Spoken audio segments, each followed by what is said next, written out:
As you know, radioactive iodine has displayed great promise as the sole treatment of toxic goiter and has established itself as an effective agent in that treatment. It also holds out the hope to a small percentage of patients suffering from cancer of the thyroid.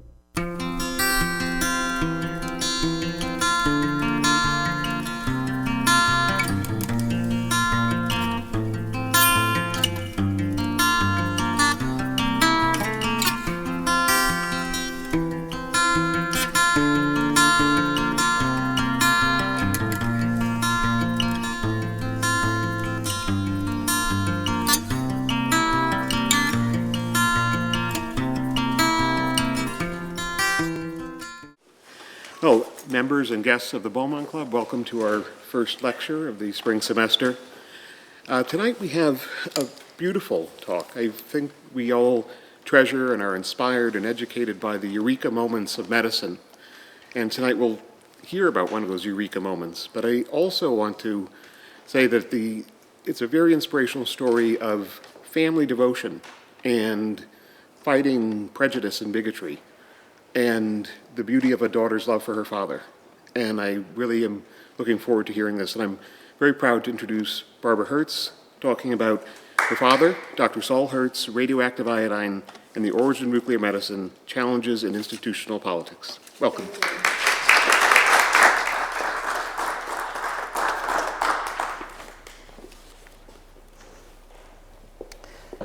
The first memory I have of my father is from a picture that hung on my bedroom wall. He had died of a heart attack when I was 3. In the photo, he looked happy next to his beautiful wife-to-be, my mom, who were posing in our family home in Brookline, Massachusetts, a suburb of Boston. As a young child, I would not have understood the significance of the Phi Beta Kappa key that he wore that day. How would I know the contribution that he made to medicine? My mother used words like smart, kind, handsome, that were all true. However, it was decades later that I came to appreciate his work, the challenges that he faced, and his legacy.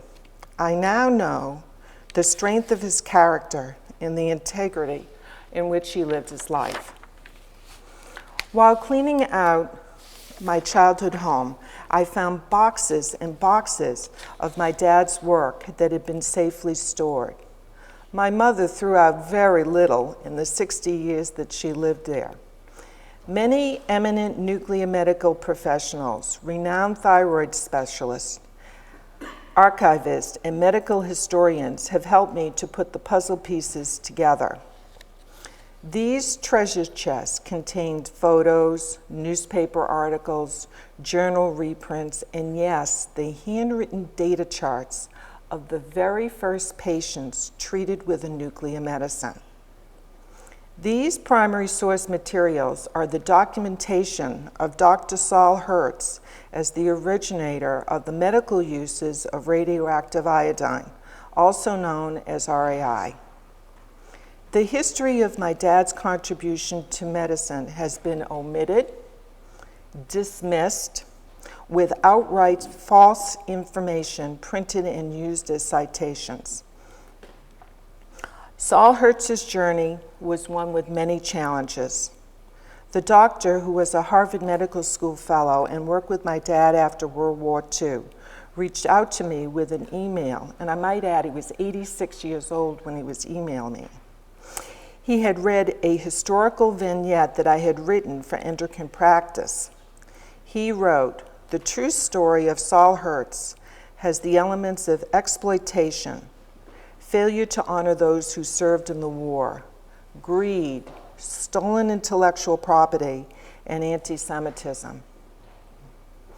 Here is a dynamic medical history that informs us, as well as provide inspiration to anyone who is a pioneer, a dreamer, and believes in making the positive contribution to the human condition.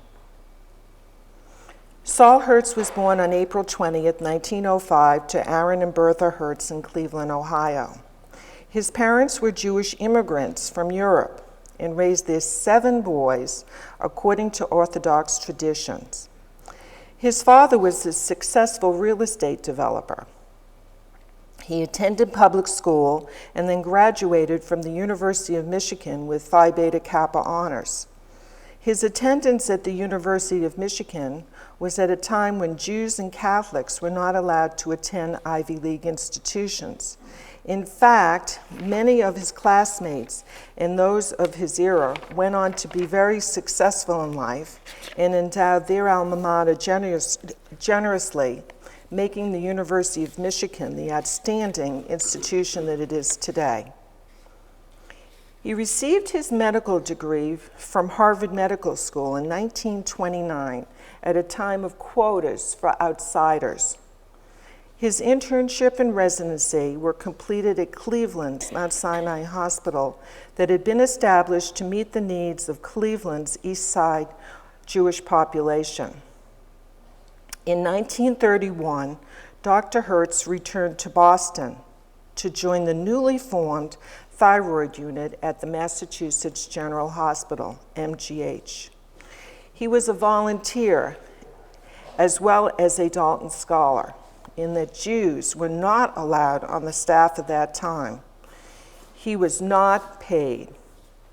He worked under the direction of Dr. James Means, who had established the thyroid unit in 1920. Dr. Means went on to be MGH's chief of medicine.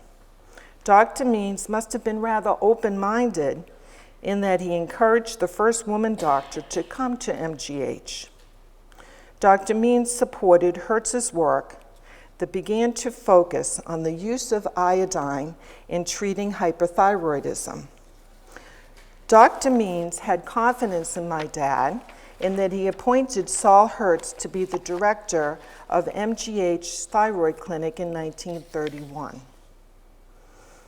On November 12, 1936, 5 years after he had started at MGH, an event that changed the course of his life occurred. Dr. Hertz, along with Dr. Means, who had established the thyroid clinic and was then Hertz's chief of medicine, as well as Dr. Earl Chapman, attended a luncheon meeting at Harvard's Medical School, Vanderbilt Hall. That was the dining room in the medical school building. Important to note as a foreshadowing that Dr. Chapman's time was spent treating the wealthy Boston Brahmins of Beacon Hill. Public hospitals, such as MGH, were for the poor and indigent. For the luncheon, the speaker, President Compton, MIT's President Compton, spoke about what physics can do for biology and medicine. After the presentation, with his chief standing right next to him, Saul Hertz spontaneously asked the seminal question that launched the radioactive iodine research. Dr. Hertz's seminal question, could iodine be made radioactive artificially, brought together the work established in 1896 of E. Beaumont's reporting the effect of iodine on the functioning of the thyroid. Beaumont found high concentrations of iodine tightly bound to proteins in extracts of the thyroid gland. Also in 1896, Henry Becquerel investigated the newly discovered X-rays that led to studies of how uranium salts are affected by light. It was just 2 years before, in 1934, that the husband and wife team of Frederick and Irene Gillot-Curie discovered artificially produced radioactivity. I think they won a Nobel Prize for that. I'm going to show you here the letters that went back and forth between MIT President Compton as he's answering Hertz's seminal question. It's dated November 15, 1936. President Compton described the qualities of artificial radioactive iodine, indicating that indeed iodine could be made radioactive artificially. Dr. Hertz wrote back on December 23, 1936, that he hopes that it will be a useful method of therapy. Saul Hertz's seminal question launched the radioactive iodine research that established the cornerstone of nuclear medicine. Now that's big. So significant that others, specifically Earl Chapman, who had attended the luncheon meeting, set out to muddy the waters of what had actually occurred. This is where the history has gotten twisted. So I'm going to fast forward to 1991, when MGH's Dr. John Stanbury starts to write a book called A Constant Ferment, A History of the Thyroid Clinic and Laboratory at Massachusetts General Hospital. My mom got wind that the book was being developed and made a proactive move so that Saul Hertz's work would get the proper recognition. She contacted my dad's MIT collaborator, the physicist, Dr. Arthur Roberts, who did the work with Hertz on animal studies as well as the clinical trials. She encouraged Roberts to write to the author, Dr. Stanbury, while he was still in the process of creating the book. So physicist MIT Arthur Roberts wrote an extensive, detailed, pivotal letter in April of 1991, in which he states, "It was Hertz who conceived the idea for both research and therapy. It was Hertz who asked the question at Compton's lecture. Your conjecture that it was the outcome of a group discussion has no basis in fact." Dr. Stanbury paid no heed to Arthur Roberts' letter. Stanbury twisted the history in his book, The Constant Ferment, that has been cited over and over again with false information. And this is the actual page from the book. And he writes, "It seems of little consequence who asked the question, because it surely arose out of a group discussion." This letter here is the true documentation of what happened and is the primary source to substantiate it. Okay. This is Dr. Means's letter to the Markle Foundation. It's dated 1939. And the Markle Foundation is actually the foundation that sponsored building the cyclotron that was needed to make the radioiodine, the longer lasting iodine, radioiodine. And in this letter he states, "When it became apparent that there might be radioactive isotopes of iodine, it at once occurred to Hertz." There was no group discussion here. This was spontaneous. Just this past summer, I found there was a PS to that letter, and page 2. I don't know how many people know Dr. Fred Fahey. He's up in Boston. He's do you know him through the Society for Nuclear Medicine? He's a past president, and he's their medical historian. He and I and another fellow went through the boxes that my sister had up in Boston, and we found a PS. And it indicated that Dr. Means made note of the Berkeley, California cyclotron. So here's the situation. Berkeley had a cyclotron that they built. They had this wonderful piece of equipment, but they didn't know what they were going to use with it. In the PS, Dr. Means clarifies that the Boston group are the first who conceived of the idea of using the RAI in medical purposes, and that they were the first to do the animal studies. Okay, back to the sequence of events. In early 1936, a collaboration was established between the Massachusetts Institute of Technology and the Mass General Hospital. And as I mentioned, this young physicist, Dr. Arthur Roberts, was hired by MIT. And MGH work was done with Saul Hertz. And the two of them began the first studies of rabbits to evaluate the effects of a nucleus substance, radioactive iodine, on the thyroid. Dr. Roberts produced, without a cyclotron, non-cyclotron I-128 in small quantities based on Fermi's work. The experiment involved 48 rabbits. The REI was administered to rabbits with altered thyroid function.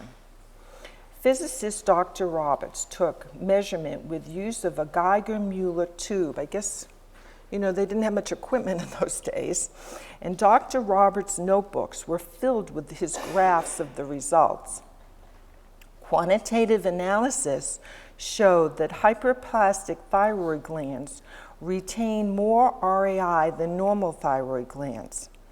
The studies demonstrated the principle that tracer amounts of radioactive iodine could be used to investigate the thyroid gland physiology, demonstrating the tracer qualities of REI and its effect on the thyroid gland. This was a giant step for nuclear medicine. The original draft of the article describing the rabbit study findings had Hertz and Roberts as co-authors, as they had done the work and written the paper. MIT's Robley Evans, who was the administrator of the lab at MIT, and who had hired the physicist Arthur Roberts, insisted that his name, Evans, be added to the paper while it was at the publishers. Robley Evans had done no work on the construction of the experiment, analysis of the data, or writing the paper. Here's the kick. When Arthur Roberts was hired by Robley Evans, Evans had included as a condition of his employment that his, Evans' name, be added to any papers that might be forthcoming. Robley Evans sat my dad down at the old clickety-clank typewriter with the carbon paper, dictated a letter to the editor for my dad to sign. So, Robley Evans' name was added to the first paper on the medical use of REI, although Evans made no contribution. But what I do want to share with you here, and I think you'll find this interesting to anyone who's worked in nuclear medicine, is my dad is on the left, and Arthur Roberts is on the left, and my dad is on the right, and he's smoking his pipe. They have on no gloves, but my dad must have realized how important this was that it was time to take a selfie. So this is a very important picture. And I did find my dad's notebooks, and a page from the notebook says, Experiment 1, Purpose, Method, and he lists the number of the rabbits, their assigned numbers. It's really cool, huh? Okay. Hertz and Roberts were hopeful that they could go from diagnosis to treatment. They knew they would need a larger quantity of REI with a longer half-life, because the non-cyclotron I-128, I think it only had a half-life of maybe 20, 25 minutes. Okay, so in the meanwhile, here's another name, Mayor Soley, had been a colleague of my dad up in Boston, and he was then out at University of California, where they had the Berkeley cyclotron. So he writes to my dad after the published papers about the rabbits, and Soley wanted to do something similar. So my dad's response to Dr. Soley's desire to do similar experiment was, welcome aboard. Cyclotron-produced REI was definitely needed. This guy, Dr. James Means, he was a very special guy. He gets on the train from Boston, the Yankee Clipper, and he goes down to New York City, and he meets with this Markle Foundation that I mentioned, And he comes back to Boston with a check for $30,000 to build the cyclotron at MIT. See what $30,000 could do back in the day? That was a deal. Okay. The new Markle MIT cyclotron, the first built exclusively for medical purposes, began operation in late 1940. Most of the RAI produced by this cyclotron was I-130 with a half-life of 12 hours. Another 10% of the cyclotron product was I-131. Dr. Hertz administered the first therapeutic treatment of RAI early in 1941 to Elizabeth D. at the Mass General. Okay.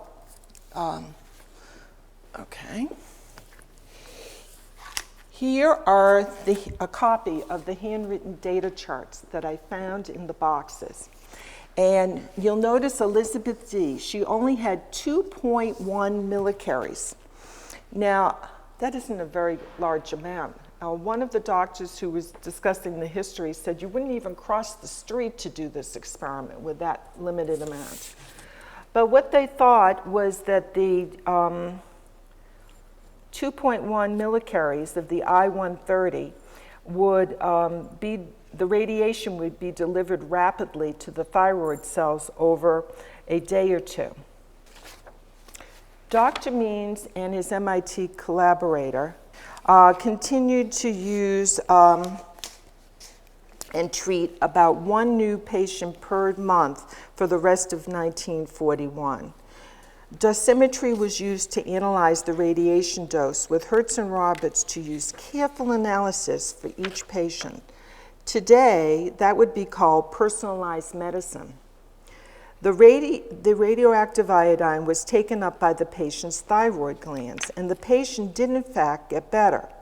Hertz gave each patient stable iodine, beginning 1 to 3 days after the radioiodine at the insistence of his chief, Dr. Means. Means wanted to protect the patients against thyroid storm in case the radioactive iodine therapy was not effective. At the American Society for Clinical Investigation meeting in May 1942, Hertz presented a series of eight patients treated with RAI that he had followed for several months. And according to the abstract, there were both failures and successes. The Berkeley, California group presented only 3 cases. Hertz continued to treat hypothyroid patients with I-130 throughout 1942. It was around this time that Hertz tried the RAI therapy on a thyroid cancer patient. However, the RAI was not taken up by the cancerous thyroid. In early 1943, Dr. Hertz joined the United States Navy to serve his country during World War II and was granted a leave of absence from MGH. Hertz felt that his cases had been well established and that the meticulous analysis with regard to the protocol was in place. Hertz and Roberts made insightful use of medical dosimetry in designing an effective therapy. MGH's Dr. Earl Chapman was deferred from war duty. Chapman was the private practice doctor who treated Boston's Beacon Hill-style affluent patients, managing to work part-time at MGH. Hertz asked Chapman, who had been with him at the luncheon meeting back in November 1936, to take over the RAI cases. Hertz had firmly established the work. Chapman was probably honored to get involved in some clinical research and take on these patients. Dr. Chapman saw an opportunity. Arthur Roberts, Hertz's MIT collaborator, writes, "I would believe nothing on the subject from Chapman, whose self-interest is obvious and who bungled, whether deliberately or not, the follow-ups on Hertz's original series when Hertz joined the Navy." In March of 1946, at the end of the war, Hertz received a cold reception at MGH. His service to his country was not honored. Meanwhile, Chapman had established 22 patients of his own with MIT's Robley Evans, the same Robley Evans whose name was added to the first rabbit paper back in 1937. MIT's Robley Evans ran the lab where the research was conducted. Chapman teamed up with Evans to write up their paper on the subject and sent it to the Journal of the American Medical Association, JAMA. Morris Fishbein, the editor of JAMA, contacted Hertz, sharing with him that, I have a paper here from Chapman and Evans, and they are saying they have propriety over the discovery of radioactive iodine, and your name isn't even on the paper. What's going on here? Fishbein, the editor, asked Hertz and Roberts to write up their 7th paper on the medical uses of RAI. And so, there appeared, side by side in JAMA, May 11, 1946, 2 articles from the same hospital using RAI describing the successful treatment of hyperthyroidism. Earl Chapman and Robley Evans took full measure of the opportunity that Hertz was serving his country. During World War II, many professional meetings were postponed. Evans and Chapman stayed in their paper. Although Hertz and Roberts, and they mentioned the Berkeley group, were encouraged by their therapeutic trials, the details of their findings have not been published.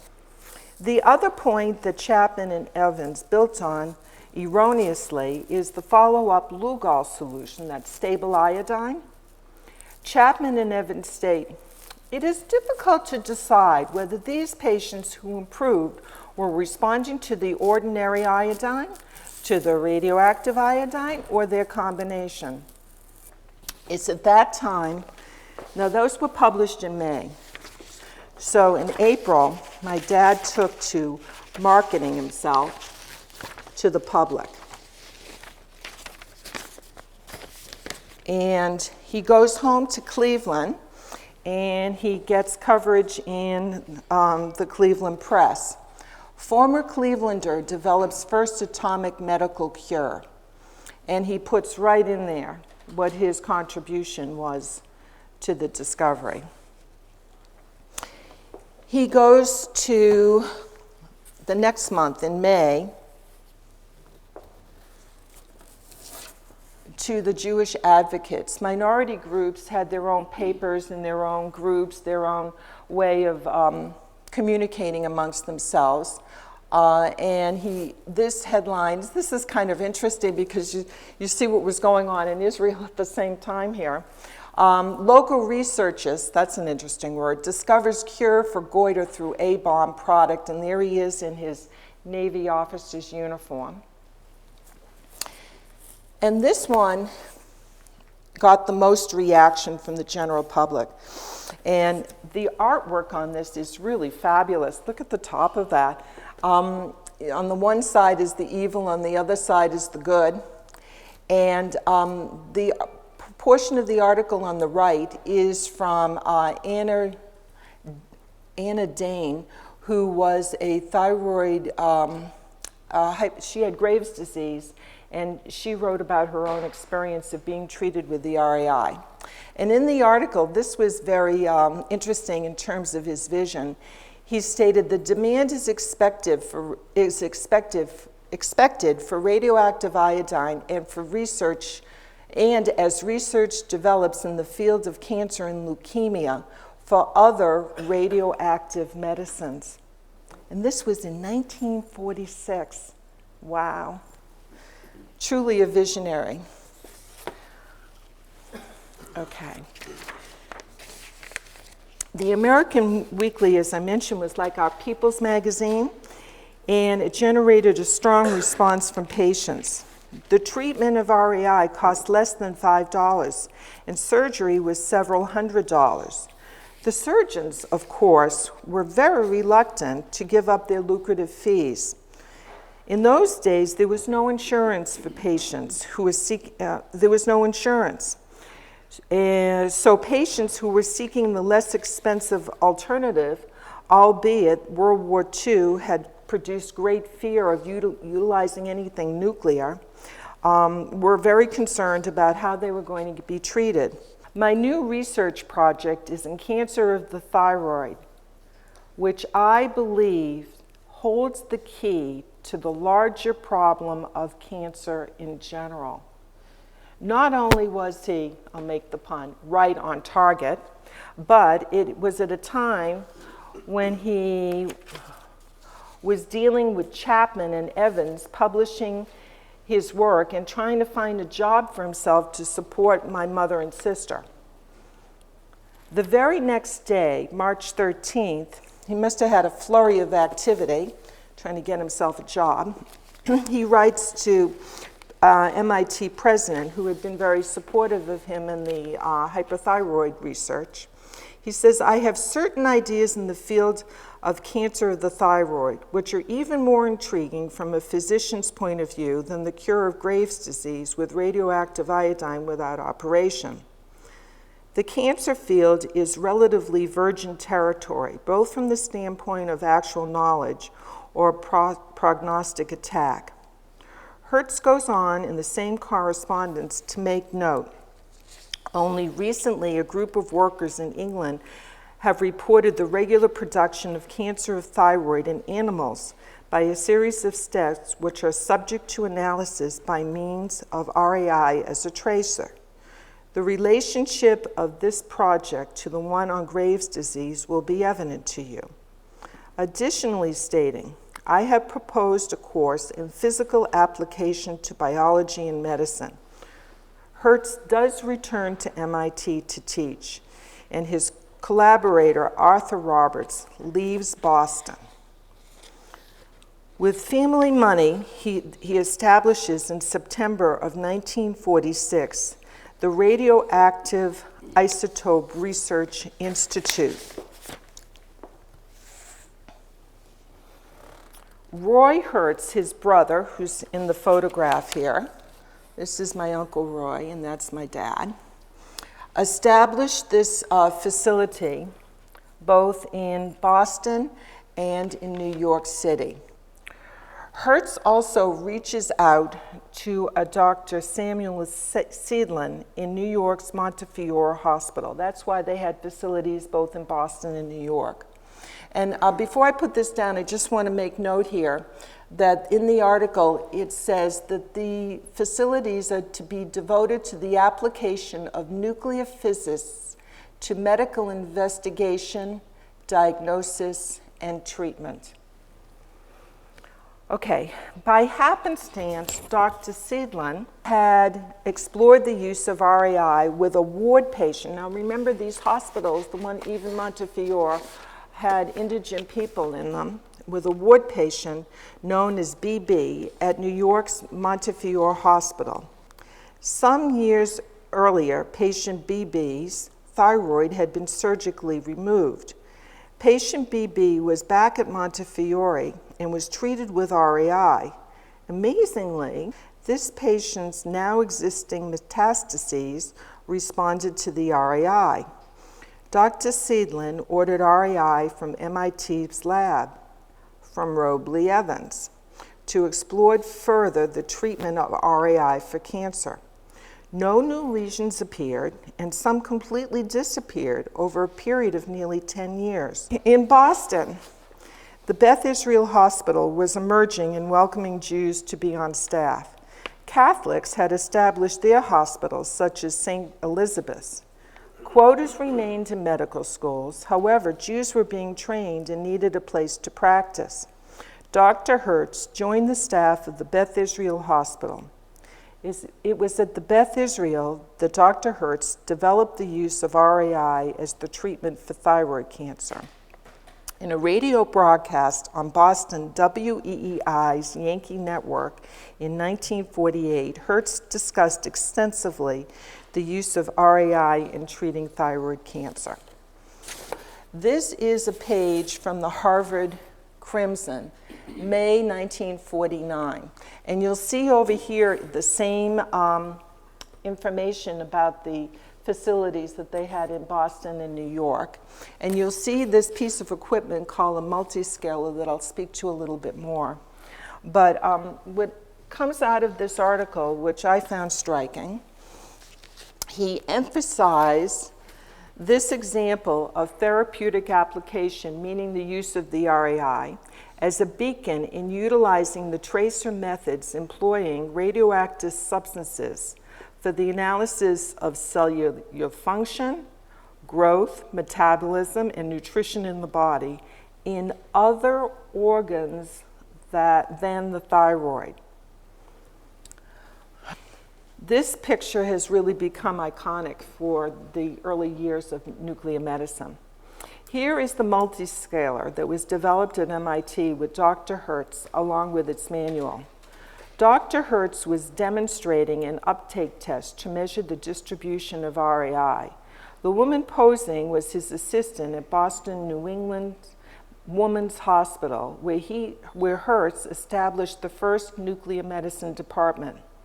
Today, the Women's Hospital is part of Boston's Peter Bent Brigham.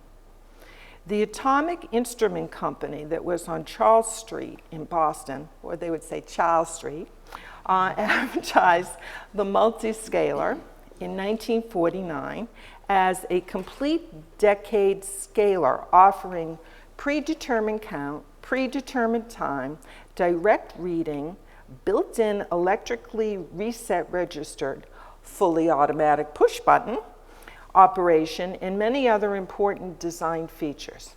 Dr. Hertz advocated for the government to distribute RAI off of the atomic pile after the war. He was active with the Atomic Energy Commission, who released RAI prepared at Oak Ridge to any institution with a qualified radiologist, surgeon, and internist. Nuclear medicine was coming of age as a specialty. To summarize the challenges, and once again quote from my dad's collaborator, Arthur Roberts, who focuses on the institutional politics. This is so potent, he misses no words. The notion that you advanced that it was Evans who led the team because he led the laboratory in which the work was done is simply absurd. He wasn't even on the team, much less the leader. He was the owner back in the clubhouse. Furthermore, that was the way he wanted it. He had every opportunity and certainly the authority to have taken an active part in the work, but he chose not to do so. I do not know why, but it may well be, in view of his known anti-Semitism, that he could not stomach the notion of working with two Jews. Ooh, that sounds harsh. However, it should be taken in historical perspective of the times. In the 1930s, 40s, and even in the 50s, blacks had to sit in the back of the bus, drink from separate water fountains, use separate toilets, go to separate schools, and it took until 1960 that the first Catholic president was elected. With regard to the economic pressures that made it difficult to create change within the profession, this headline gives you some insight. $3.40. Goiter cure involves orange juice, iodine isotopes. I found hundreds of letters from all over the country with the same theme. I'm not in the money. How can we get it? I can't afford an operation. Currently, healthcare costs are very much front and center. Today, the fear of nuclear medicine has been accommodated by changing the name from radioactive iodine to radioiodine. Additionally, nuclear medicine's widespread use has lessened the public sphere. So there you have it. Saul Hertz met the challenges of institutional racism of the time, the greed of the surgeons, the backstabbing politics of medical publication, the fear factor, as well as a world war thrown into the mix. Wow. Much has been accomplished to honor my dad and his work properly. I am most grateful to the Society of Nuclear Medicine Molecular Imaging, who have established the Saul Hertz Lifetime Achievement Award in lecture. This is firmly in place as an annual event. Additionally, I'm beyond happy that my dad's contribution was shared at the Mass General Hospital. Yes. In their museum, last April, wonderful presentation by Dr. James Thrall presented just an incredible presentation. There are numerous publications and web postings with fake or twisted information, as well as professional organization where Chapman and Evans, they still have a firm hold and they've minimized Saul Hertz's work. However, nothing, yes, nothing, can take away from his extraordinary legacy. I would like to conclude with a short video from the Aspen Institute's meeting where Katie Couric is interviewing Dr. Siddhartha Majuri. He wrote the Pulitzer Prize winning book, An Emperor of All Maladies. Now let's see if I can make this work.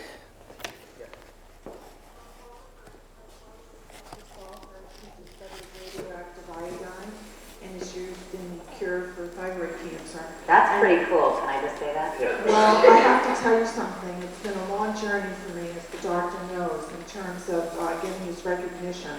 In that he discovered this in the late 1940s when he came back from the Manhattan Project, serving in the Navy. And he was at Mass General Hospital, and I have to make note that he was one of 2 Jews in the entire hospital. And at the time, in the late 1930s, there was a high degree of anti-Semitism. Right, the couldn't join the faculty. No, couldn't join the faculty. There were quotas in medical school. He went to Harvard Medical School. But my question for you is, how is this so unique and a treatment that has lasted for 70 years? And is there any hope of this medicine or the type of treatment that he developed in treating other types of cancer? You know, thyroid, first of all, thank you for your father for inventing this. This actually saved the lives of hundreds of thousands of men. The answer to thyroid cancer is that particular variant of thyroid cancer is very unique. And it's because the thyroid happens to concentrate iodine. Thyroid happens to be a unique organ in our body which takes iodine and sucks it up and puts it inside it. It concentrates iodine in a bag of iodine. And therefore, if you make radioactive iodine, it becomes like a Trojan horse. And it goes into the thyroid, and the Trojan horse, because it's carrying radioactivity, will bombard the thyroid with radioactivity and thereby cure some of these variants of thyroid cancer. So it's hard to imagine that exactly the same idea is going to apply to other cancers. But the principle of the Trojan horse, which is to somehow load a payload, an antibody, to payload a chemical to get into an organ and then deliver specifically toxic therapy or even non-toxic therapy to that organ, comes from this idea, comes from your father's, there's a lineage in this. And it's actually now becoming very, very common to look for these kinds of You should write, have you written about your dad? Because I think you should write a piece about it, about him, and put it in the New York Times. Hertz's legacy is profound and enduring. It is the cornerstone of nuclear medicine, the first and gold standard of targeted therapy, a therapy that is the wave of the future in treating disease, with the beauty of the approach being that it maintains healthy cells, increases the effectiveness of treatment, decreases the side effect, and health is regained. Personalized medicine has its origin from my dad's work. The RAI research enhanced the use of medical dosimetry. And to think all of this was done by paper and pencils and little notebooks without a computer. It's pretty amazing. Dr. Thomas Ordoricio, who, as he says, by providence, he and I connected, was inspired by reading Saul Hertz's research on RAI. And he pursued this burgeoning field of internal radiation therapy to develop treatments for neuroendocrine tumors, He wrote something for me to read as a quote.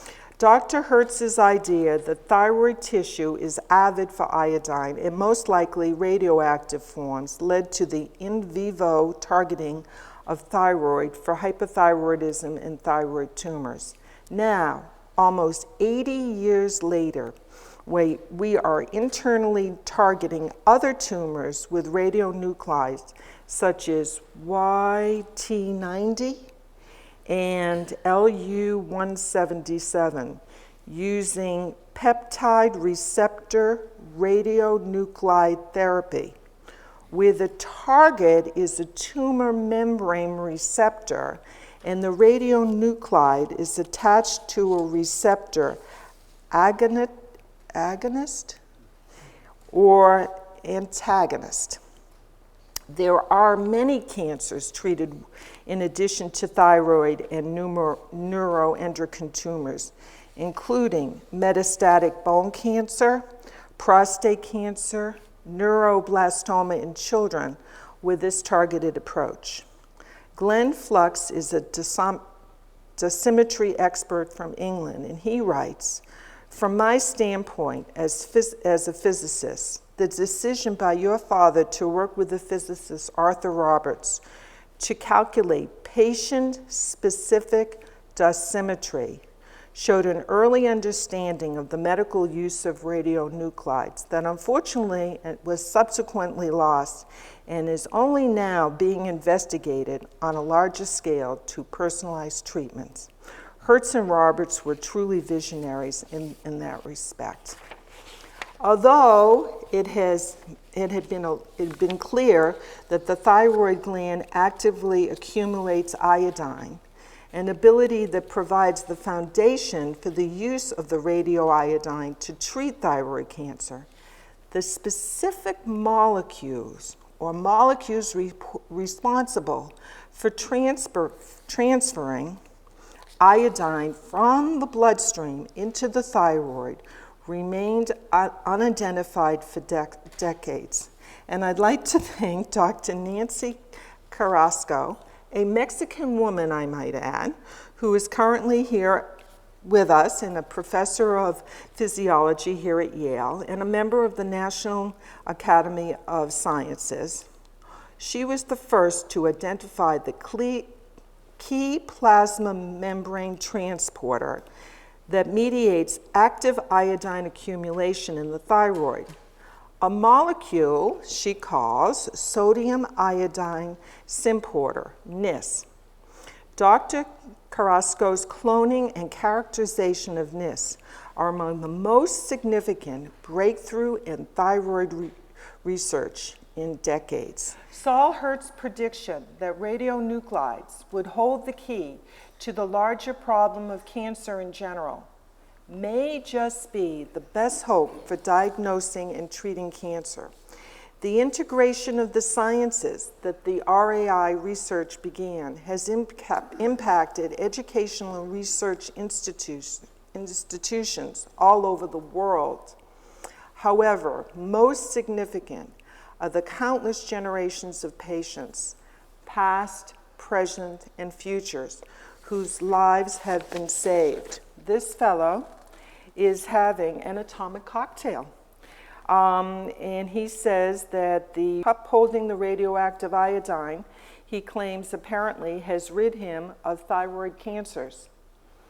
So it's a fitting way to close with an email from a survivor.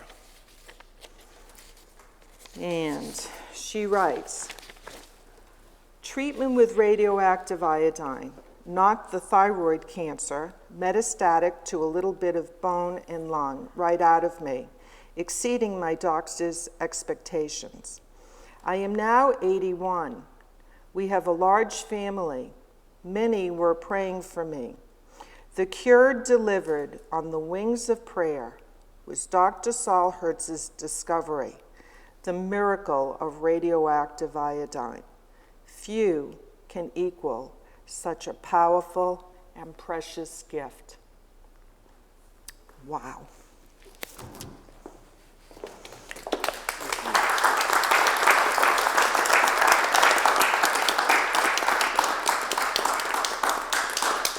Thank you, Barbara, for this wonderful, inspirational story of perseverance and triumph and a great gift to mankind in medicine.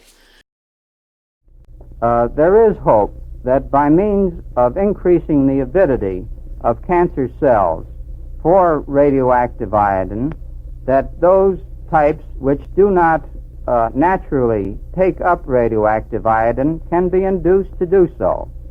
In that direction lies further hope for the cases which now are considered hopeless.